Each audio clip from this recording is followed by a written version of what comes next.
Okay.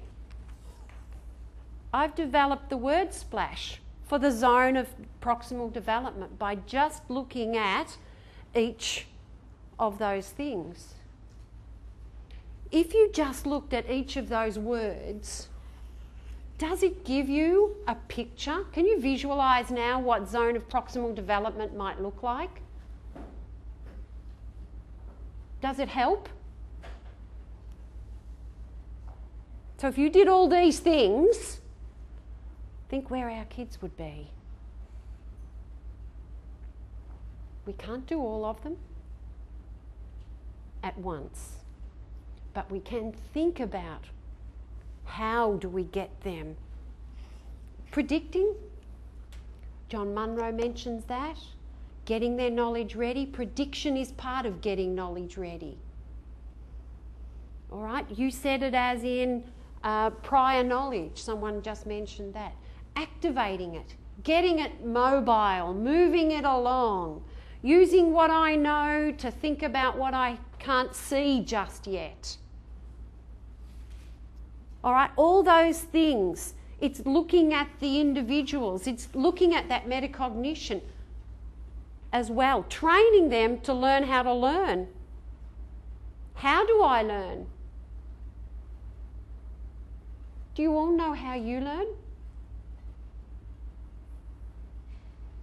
Have you all got an idea that if you sit and lecture to me, I'll fall asleep? I know that with me. I've got to do an activity. I'm an active learner. Who would have guessed? All right, I've got to talk it through.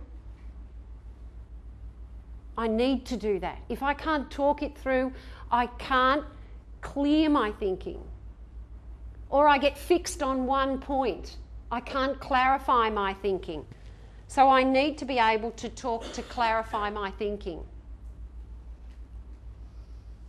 All these things are important. And I missed a few from the first table, I'm sorry. But there were probably a few more words that we could have added there.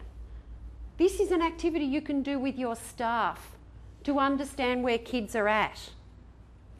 So understand, I said to you that I would model for you a word splash. Was it hard to do?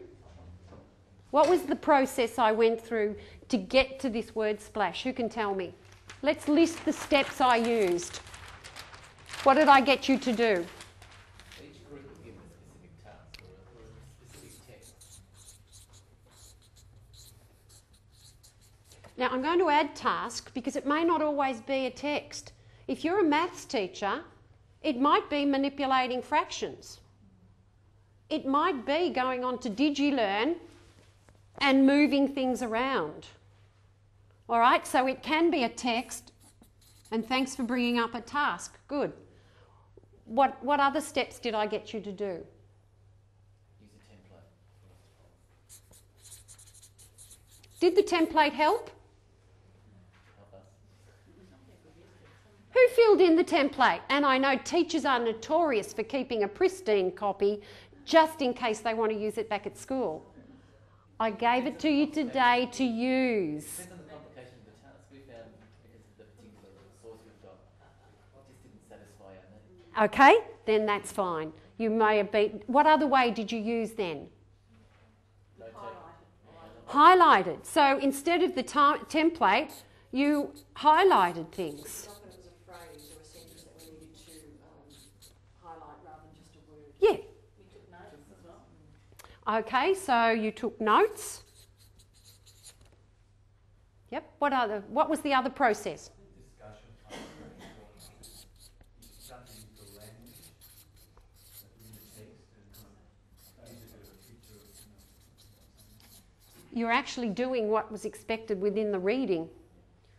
The reading emphasised discussion. It emphasised social language, social interaction. It emphasises that in all those particular readings. This is the part that we must ensure we get happening, no matter what group we work with, teachers, students. We have to discuss it. That's what clarifies our thinking. That's what blows our misconceptions out of the water. Because otherwise you don't know what I'm thinking unless you talk to me about it. You can ask me all the questions and I can answer them maybe in a yes and a no. But it's important to get the discussion going. It has to be greater than those yes-no questions we ask. What was the other parts of the process I used?